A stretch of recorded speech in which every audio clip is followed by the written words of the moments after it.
Yo, yo, yo, what is up, YouTube? Welcome to the final tier list for MLB The Show 19. It's happy and sad at the same time. Happy because it means that the new game is coming soon. Sad because it means the old game is ending, and I had a lot of fun on this game this year. If you guys are new to the channel, if this is the first tier list video you're seeing from me or the first video at all, a little background on me. I am a competitive MLB The Show player. I've made top 50 8 times this year. I've made World Series 21 times this year across multiple accounts, obviously. And I don't say that to brag. I say that so you guys can kind of know. I generally know what I'm talking about when it comes to the power level of cards in this game. Also, the majority of my content on YouTube revolves around doing card reviews, so I have extensive knowledge of pretty much every card that I mention in this video. So I just wanted to throw that in the beginning for the new viewers. So, you know, this is probably the most reliable tier list that you're going to see out of anyone. That being said, these are my opinions. Sometimes playing at the highest level on this game is different than playing at like 600 rating, and so take everything with a grain of salt. Not everything I say is the gospel truth. This is just my experience with the game this year. So make sure you follow me on socials as well, twitch.tv/cbrev. I stream. Twitter is at cbrevmlb, and if you're watching this somewhere other than YouTube, my YouTube is cbrev MLB The Show. So let's jump into it without further ado with the most exciting position/slide of the entire tier list, that being catcher. I'm being sarcastic because literally nothing has changed from the last tier list. They actually didn't add a single catcher to the game since I made the last video. Therefore, I don't really think any of the power levels have changed on anyone.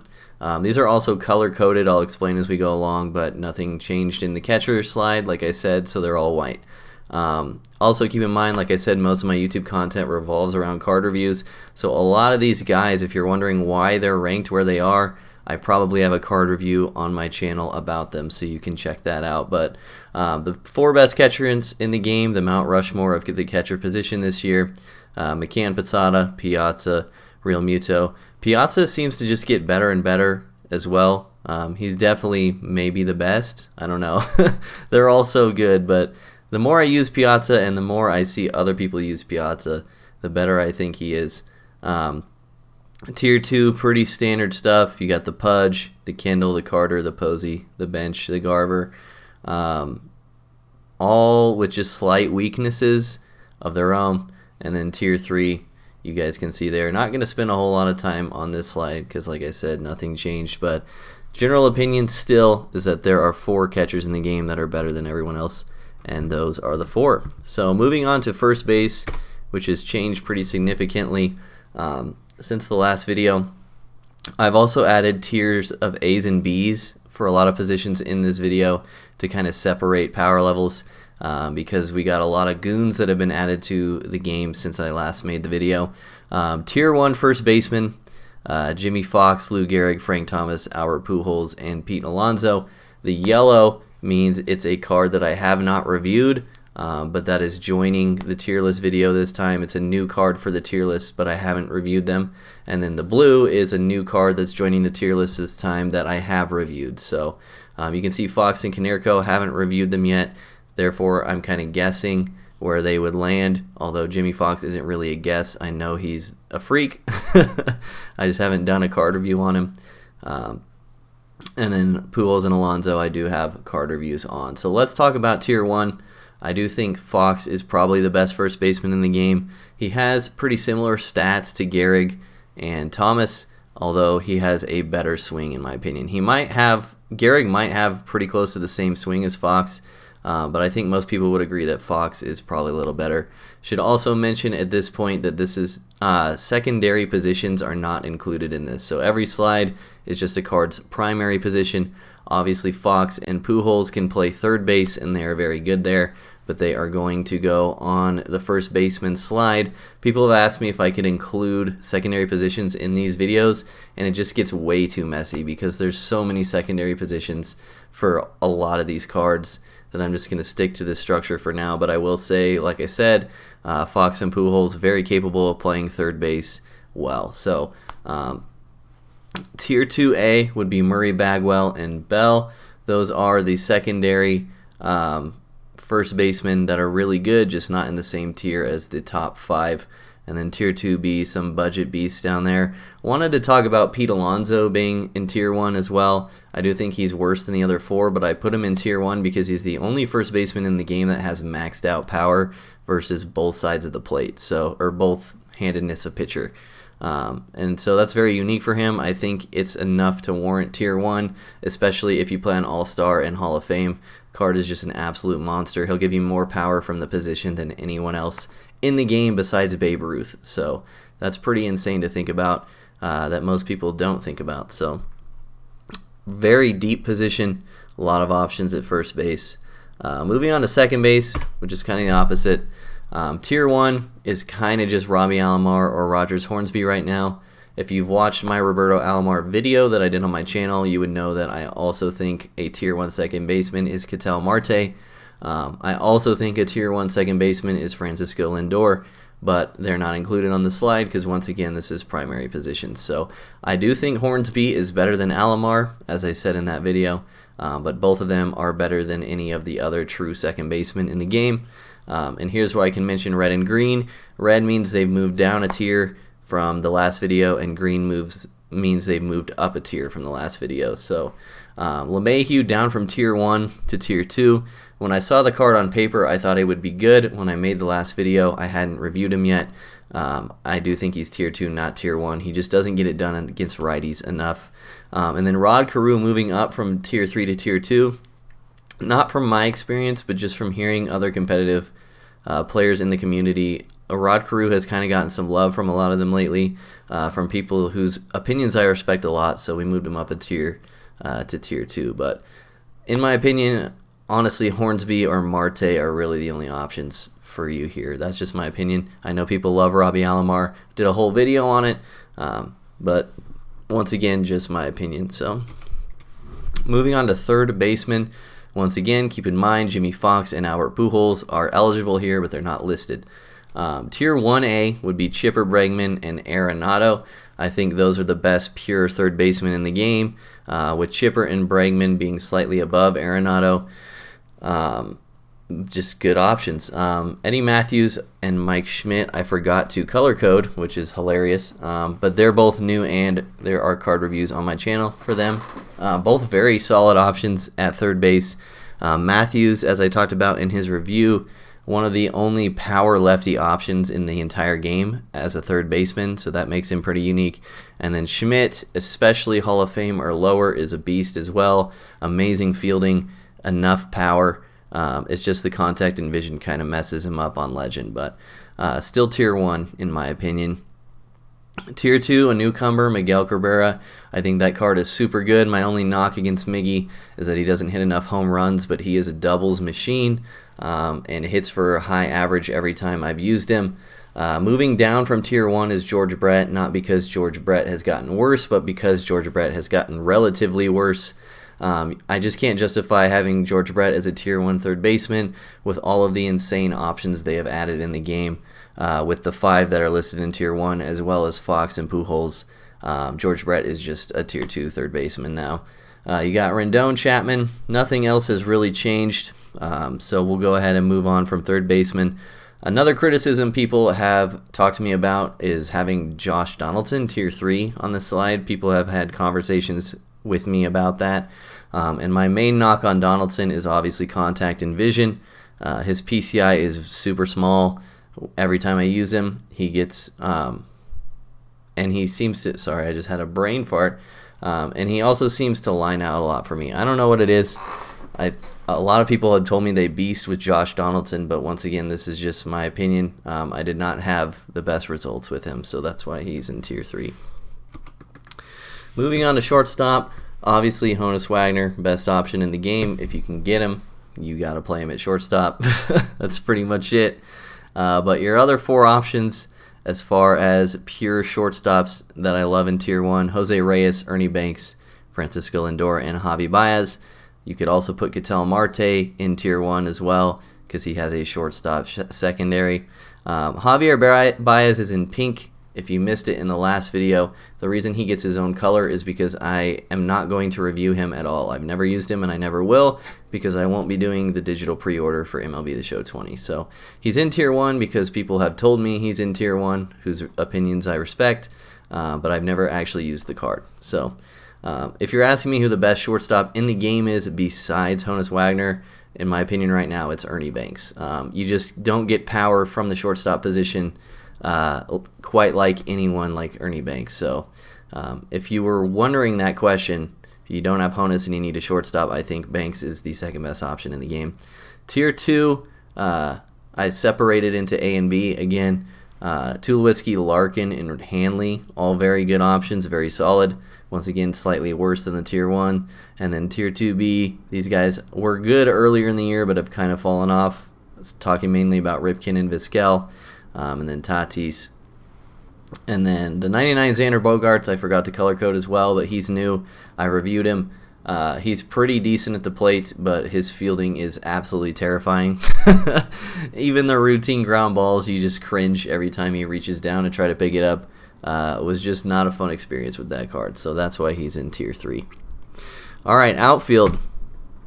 A lot has changed. Sorry if this is small and kind of hard to read. But this is the only way I could fit this on here. So last video, I had kind of modified it to where Tier 1 was the 5-tool players and Tier 2 were the guys who were kind of missing one of the 5 tools. Changed it up again in this video. I keep messing around with outfield because it's really tough to kind of convey power levels of outfielders because they're all kind of slightly different and they all bring something good to the table. But the way I structured it in this video, specifically with Tier 1, is I wanted to explain to you guys, in my opinion, what the best possible outfield is, I suppose. And you would know this if you've watched me play on Twitch or in tournaments. But in my opinion, no matter what, you should have Willie Mays and Cody Bellinger in your outfield if you want the best team possible. Obviously, not everyone has Willie Mays. At this point in the year, you should probably suck it up and try to get him if you have the stubs, because he is probably the best card in the game. He just, defensively, he makes plays that no one else does, and offensively, he's a beast as well. You really need Mays and Bellinger in your outfield.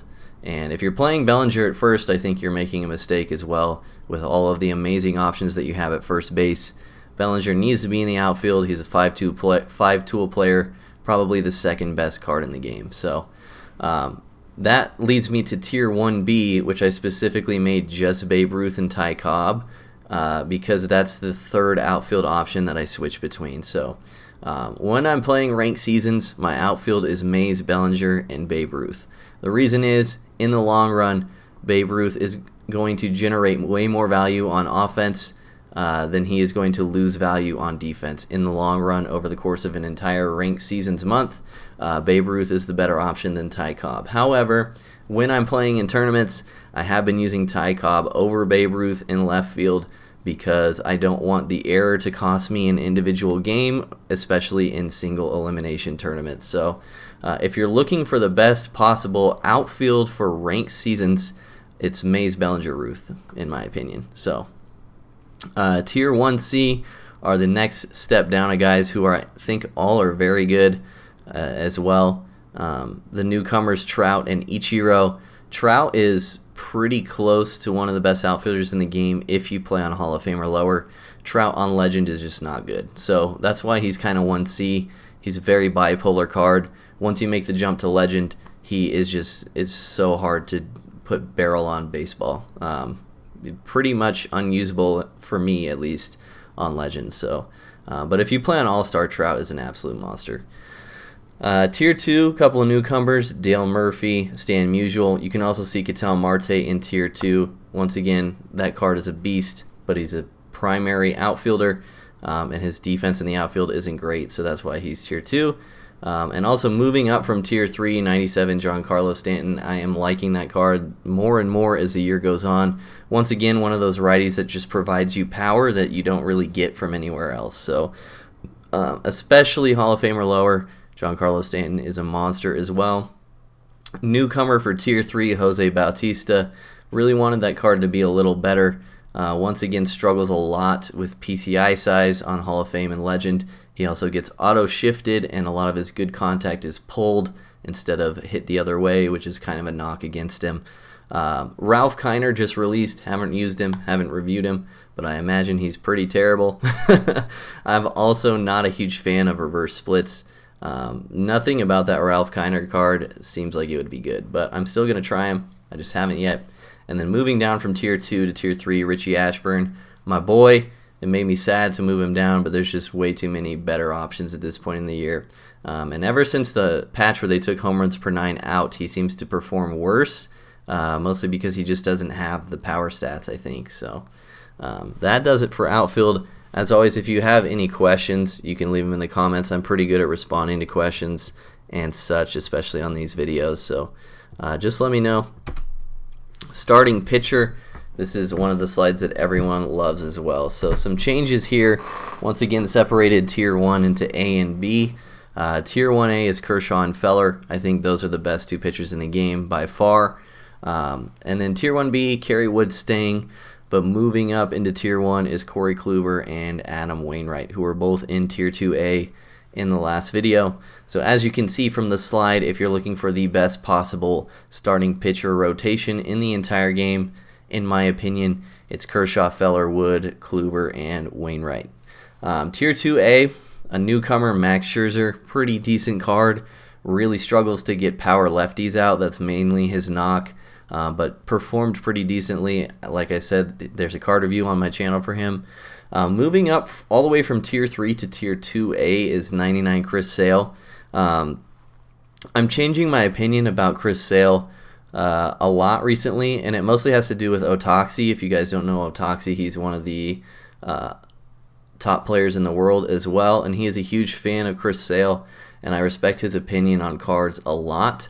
And so the more he's talked up Chris Sale, the more I've kind of changed my mind on him. I think I had Chris Sale rated so low before because I destroy him every time I face him as a hitter, but I wasn't really taking into consideration that I'm maybe a better hitter than a lot of people that play this game. And so I think against a worse hitter than myself, I actually do think Chris Sale would perform extremely well. So that's kind of the explanation for Sale. He's up there in 2A now. I don't think he's top 5 in the game, but I think he's close, and he's moved up a lot as well. Moving up, once again, forgot to color code this. I am super good at PowerPoint. Oral Hershiser, the 92 card, moved up from Tier 2B to Tier 2A. And then James Paxton was added. He was actually in the game when I made the last video, but I forgot about him. He is Tier 2A as well. And I'll talk about why these guys have moved up, Hershiser, Kluber, Wainwright, in just a second. Tier 2B, haven't tried him yet, but I put 99 Cy Young there. I actually think that Cy Young card is going to be better than people give him credit for. If nothing else, the familiarity factor where people haven't really faced him for a long time, since the first couple months of the season, or of the game cycle, really. So I put him in Tier 2B, but I don't actually know yet. That's just where I'm guessing he'll end up. Tier 3, newcomers, Burnett, Strasburg, Buehler, Mathewson. I think all those cards are pretty bad, so that's why they're in Tier 3. And then I also added Rick Ankiel to Tier 3. If you watch my new account to World Series video, he actually dominated for me, and it was kind of really surprising. I had left him off the tier list entirely before, and this is a good time to mention that if you don't see a player, it's probably because I don't even think they're eligible for Tier 3, that they're worse than that. And so, yeah. But I added Ankiel because he just played so well for me. Maybe I'll give him a shot, see how he does against some better players, I suppose. But I just added him to the list. But let's talk about why Kluber and Wainwright are in Tier 1 right now, and why Oral Hershiser moved up to Tier 2. So what has happened with the meta of this game since they took home runs per 9 out of online play, combined with the fact that very early and very late swings are still generating foul balls at a much higher rate than they should be. The meta of pitching right now is to pitch to contact.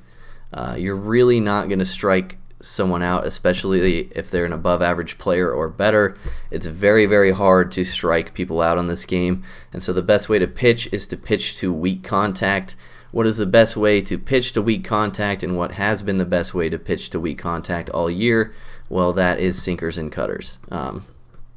Those are just the pitches with late movement, the pitches that can induce bad swings, the pitches where if you jam someone up or have them rolling over on it away, they give you the best chance to get an out. And so that's why I think Kluber and Wainwright are tier 1. As the year has gone on, pitching to weak contact has gotten more and more important, and therefore pitchers with sinkers and cutters as their best pitches have gotten better and better as the year has gone on. Once again, my opinion, but that's just been my experience. So that's why Kluber and Wainwright are tier 1.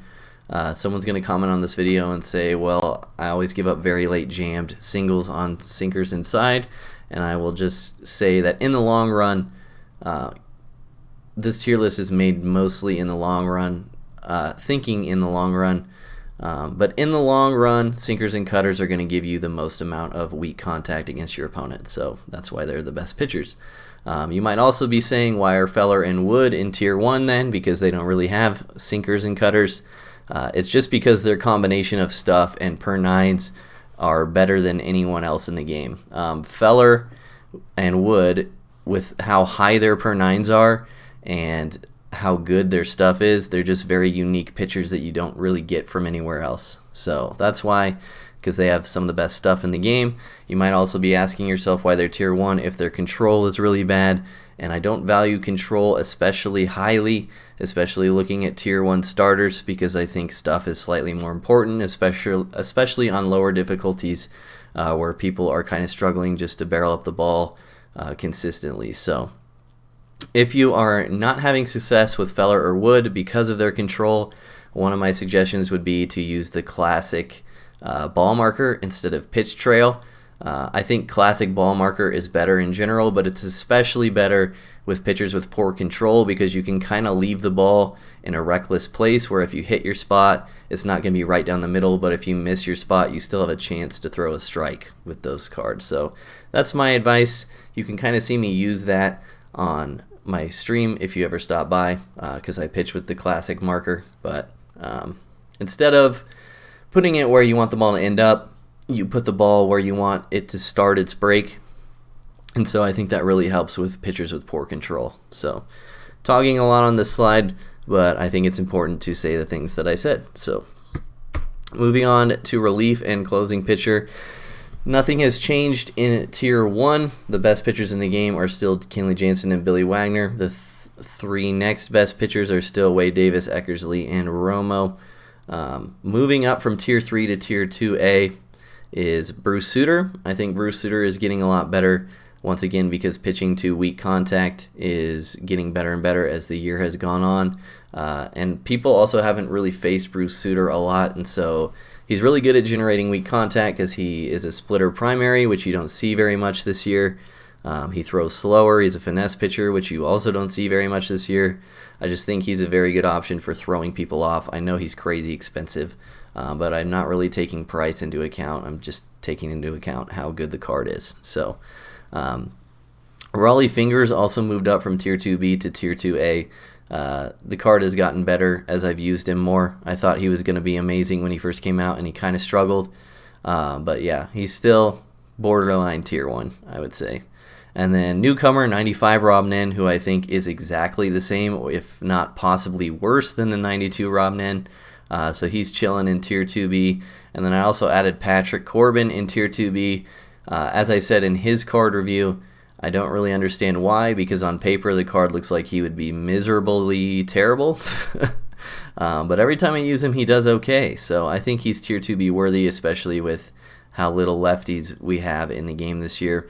Also, before you say Zach Britton 87 should be an 89, I actually disagree. I think the 87 is still better than the 89. Someone commented this on the last tier list as well. The reason I think the 87 is better is because he throws harder. That's pretty much it. And I think velocity for someone like Zach Britton is infinitely more important than the extra hits per 9 that he gets from his postseason card, because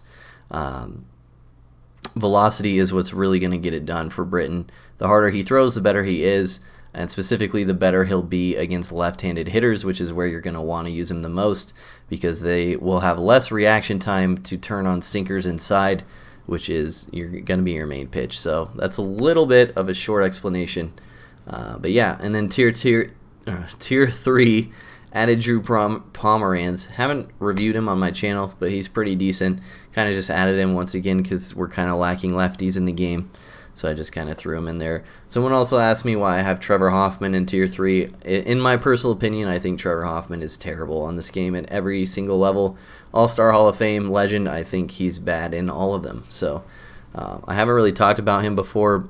I have a review of him on my channel from a very long time ago when I very first started doing reviews. But yeah, I think he's a bad card. So this is going to be the final slide of the video. If you've enjoyed this, please drop a like down below and comment once again if you have any questions or just comments. It helps the algorithm a lot to push this video up in the search terms if you guys drop a like and interact with it in some way. So if you made it this far and you've enjoyed it, please drop me a like. It helps me out a ton. So I took out the best budget lineup and my squad slides on this tier list because at this point in the game you can pretty much get whoever you want on a budget. The budget lineup is kind of irrelevant at this point because there's so many usable cards that are around quick sell value, specifically lower tier signature series cards. I don't really think a budget lineup is necessary to explain because you can kind of make a really good one on a super good budget. So and then my squad, I took it out because at this point in the year my squad is pretty much the same as the best team possible. That sounded really conceited but it's true. I pretty much have all of the best cards in the game right now, so it would be just a duplicate slide pretty much. So I've also ordered the lineup on the slide how I would order it in the game. As you can see, we're alternating righty-lefty, and we've got speed at the top and power in the middle. So that's kind of how I generally set my lineups. So we got Honus at shortstop, Belly in right, Mays in center, Ruth in left. Tony Gwynn was the left fielder in the last tier list. We got Jimmy Fox at first base, which I forgot to write. This was Frank Thomas in the last video. We got McCann at catcher, Hornsby at second. I had Alomar at second in the last video. And then Chipper Jones at third base. On the bench, we have Bregman replacing Hornsby. A lot of people say they've struggled with Bregman. I love Bregman. But if you don't like Bregman on the bench, you can definitely get away with Pujols there. I think Pujols and Bregman are pretty close in terms of bench bat potential. Frank Thomas on the bench, moving from the starting spot, replacing Vlad Guerrero Sr., and then King Griffey Jr. Gehrig is going to the bench with Fox playing first base. Babe Ruth was on the bench before, and then Ketel Marte for our switch hitter, who, once again, I love that card.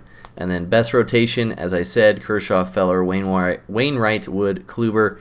The fifth starter was Greinke in the last tier list. And then the bullpen hasn't changed at all from the last tier list. I still think this is the best bullpen you can run with. Jansen, Romo, Davis, Eckersley, Wagner, Chapman, and Hader. So one last thing I want to mention about the lineup. I know a lot of people don't have Jimmy Fox. If you don't have Jimmy Fox for first base, I would say the next best option is Lou Gehrig. I think Lou Gehrig is the second best first baseman in the game. And therefore, if you're going to play Gehrig over Fox, you may look at replacing McCann with a right-handed catcher to kind of offset. Fox and McCann are righty-lefty, so if you're putting in a lefty for the righty with Gehrig replacing Fox, then you should probably put in a righty for the lefty at catcher. That would just be my suggestion. And as I said earlier, that righty would probably be Piazza if you were asking me. So that's it. It's probably the last one I'm going to do for the entire year. Like I said, because content is kind of dried up. They're just going to, if they release new cards at all, they're just going to be in small bursts. So yeah, let me know what you thought down in the comments. I know you guys were asking me for this for a very long time. Finally knocked it out. And I hope you guys enjoyed yourselves watching it. So I will see you in future videos. I love all you guys, and I'll see you on the next one. Peace.